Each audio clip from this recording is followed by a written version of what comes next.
In your own wonderful human imagination, all things exist. Everything you can conceive of is all within your own wonderful human imagination. And all that you behold, though it appears without, it is within, in your own wonderful human imagination, of which this world of mortality is but a shadow. Your whole vast world, you are within me.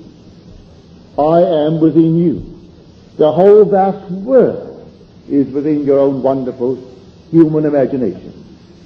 Now, what do you do with it? How do you construct it? How do you simply rearrange the structure within you? For that will determine what you will encounter in this world.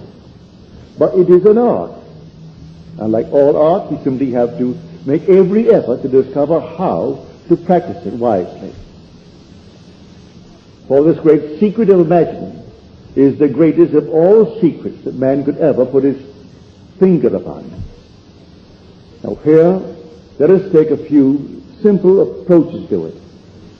Suppose I wanted a better job, and I didn't have, as the world would tell me, this only reflects my own doubts, that I am not qualified. For they can't tell me anything other than what I am telling myself. So if I am in doubt, they will tell me that I am not qualified. I can't get it. Or times are not right for it. Or things are difficult.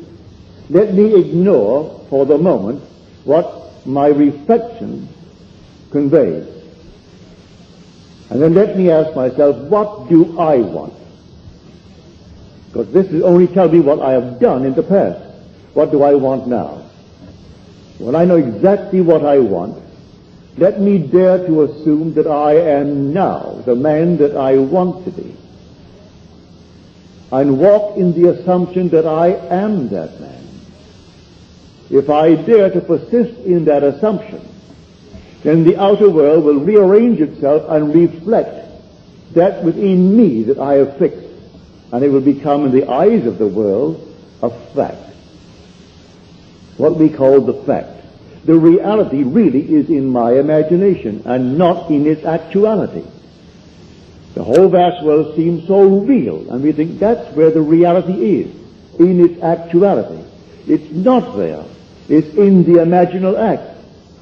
And then we project it upon the screen of space. Now there are numberless facets to this wonderful principle.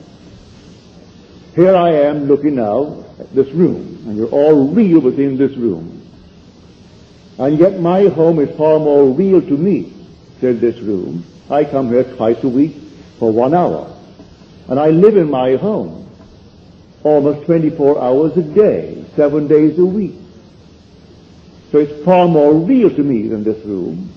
This is used by many people, and my home is used only by my little family, my wife and myself. Yet at this moment, it simply is a flat picture, and this is a cubic reality. Why is this the cubic reality that I know so little about, and that I know so much about is only a flat surface? Because I am in this room now. If I am in the room, I give reality to the room, that when I leave it 1 hour from now, it also is a flat surface. I go home and enter my room, enter my home, and it is a cubic reality. Now here is the secret. Man is all imagination, and God is man, and exists in us and we in him. The eternal body of man is the imagination, and that is God himself. Being all imagination, I must be wherever I am in imagination. I am not anchored to this little body that I am wearing. I am wearing this body as I wear the suit of clothes. The day will come, the suit of clothes, I will wear it out and discard it. I will wear out this little body and discard it. But my immortal self is my own wonderful human imagination. And I am not confined to the garment that I am wearing that it may be seen in the world. I can sit it down in a chair and assume that I am elsewhere. And if I dare to assume that I am elsewhere, and make it real and give it all the tones of reality, I am where I am assuming that I am. How will I know that I am there? Well, think of the world. That's all I do. If I dare to assume that now, this very moment, I am in New York City, how do I know that I am there? You say that I am all imagination, and I must be wherever I am in imagination. Well, how do I know that I'm really there? Well, let me think of the world. Do I see Los Angeles around me? Am I standing on it? Well, then I am not in New York City. If I don't see Los Angeles 3,000 miles to the west of me, I am not in New York City. For were I in New York City, I would have to see Los Angeles 3,000 miles to the west of me.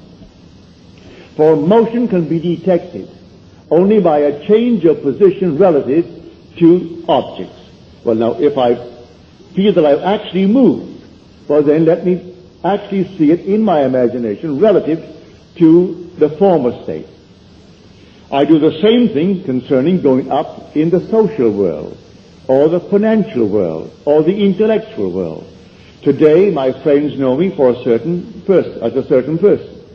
Suppose I desire to transcend that person. Would they know me the day I transcended, or in the not distant future after I transcended? They would, if they're my friends. We're in contact. I would be the same friend, but they would see me differently. Now let them see me differently. I dare to assume that I am now the man that I want to be, whether it be a financial gain, or social gain, or any other kind of gain. My friends would know it. Well then, let them see me. All in my imagination. I rearrange the structure of the mind, and I fix it. As I fix it by sleeping in that assumption as though it were true. Well then, in time, if this principle is true, that all things must bring forth after their kind, I'm planting a new seed. That is the seed spoken of in Scripture. I must not deceive myself, because God in me, which is my own imagination, is not mocked. If I dare to assume that I am the man, that at the moment of the assumption, reason is denying, and my senses deny, but I dare to assume and persist in that assumption, well then, if this principle is true, that all things come forth after their kind, then I shall produce the fruit of that seed. I have done it a number of times, so I tell you, I'm speaking to you from experience. I do it not only for myself, I do it for my friends. I call you friends. There is no charge to it, not one penny. Simply a friend would say to me, hear good news for me. Well, it takes a little time, practically no time, to hear good news for a friend. I take his request, and then, to the best of my ability, I lift it to the state of vision, so that I can actually feel him or hear him tell me that things are as he desired them to be when he spoke to me. This is the story of Job, that when he turned from his own little self and turned to his friends, his own captivity was lifted. When he prayed for his friends, well, I call you friends. You come here and you listen to the things that I have experienced concerning God's law and God's promise. To whom should you turn if you can't make it work for yourself? But the one who is telling you. I never tire of hearing good news for people. So I can actually hear that you are what you want to be, or that things are as you desire them to be. It costs nothing, costs you not a nickel. And as far as time goes, that's what my time is for. As the revelation came, you must stop spending your thoughts, your time, and your money. Everything in life must be an investment. So I must invest my time. To sit down and hear that you're telling me good things about yourself, that is a wise investment of my time. Now, how am I doing it? I'm doing it with my thought. That's a wise investment of my thought. It is now symbolized in the earthly gain called money. There's no money transacted between us, interchange between us, but the money is the symbol of gain or security in this world. So I'll take the thought. You voiced it. You said, let me hear, or you hear for me that I am this, that, or the other. Then I simply sit quietly. It doesn't take me long.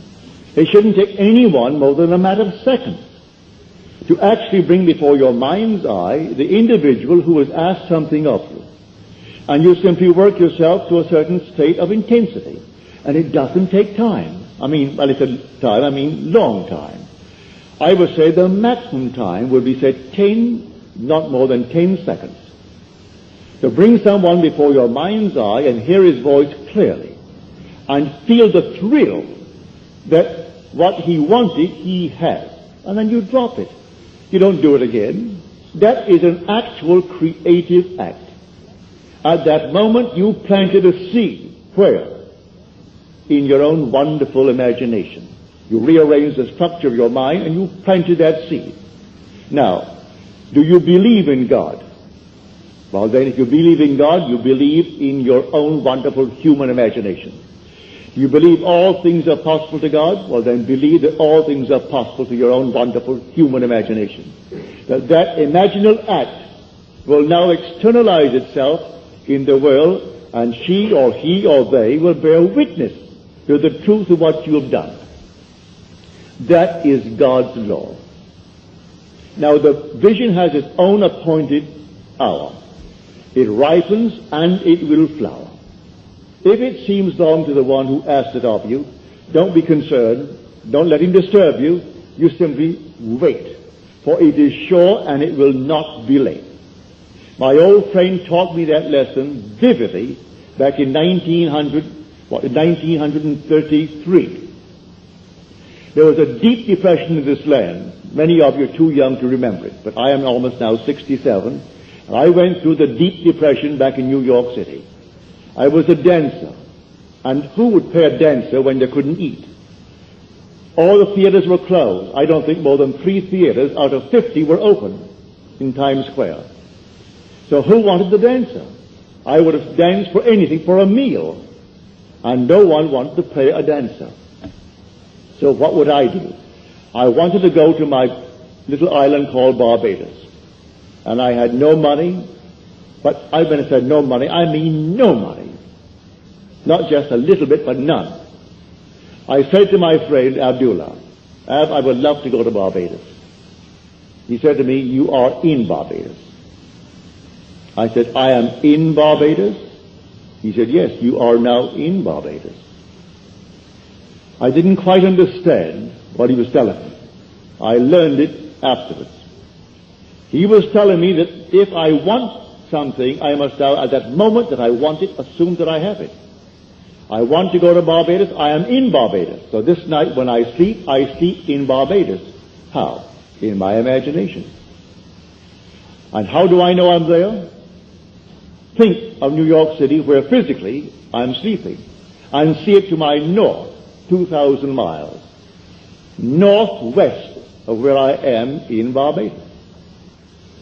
Well, the months went by, and I didn't see any evidence. So I said to him, you know, Ab, if I don't make the next boat out, well, no planes were flying, no commercial planes were flying in those days, I can't go to Barbados. He said to me, who said you are going to Barbados? You are in Barbados. You can't discuss how you're going to Barbados when you are already in Barbados. Then he walked straight to his room and slammed the door in my face, which was not an invitation to follow him. If you knew him, that's how he taught me. I am asleep as though I am in Barbados. And when I went to bed, though it's in New York City, I had assumed that I am actually in Barbados and see New York City not under me, but to the north of me, 2,000 miles. And I woke within 48 hours after that moment with my Ab, and under my door was a letter from my brother Victor. And in that letter, he enclosed a small little draft, $50.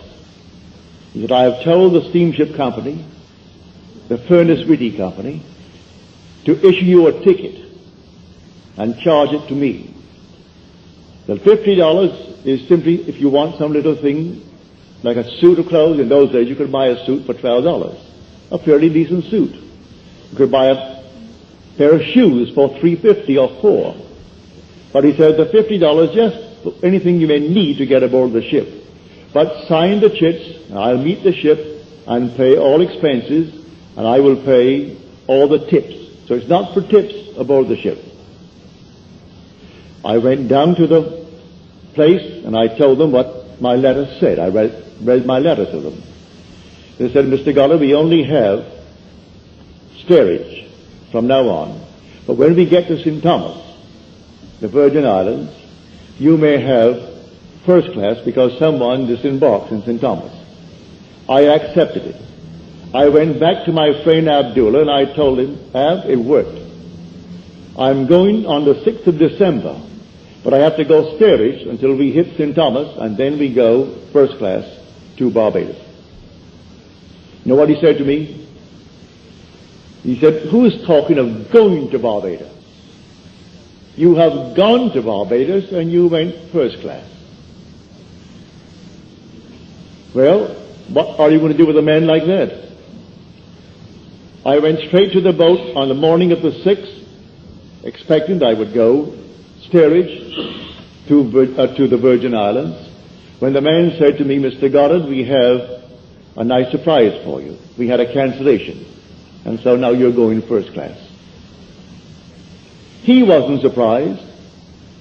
I wouldn't even call him to tell him, because he was not given that way. He was trying to teach me a lesson.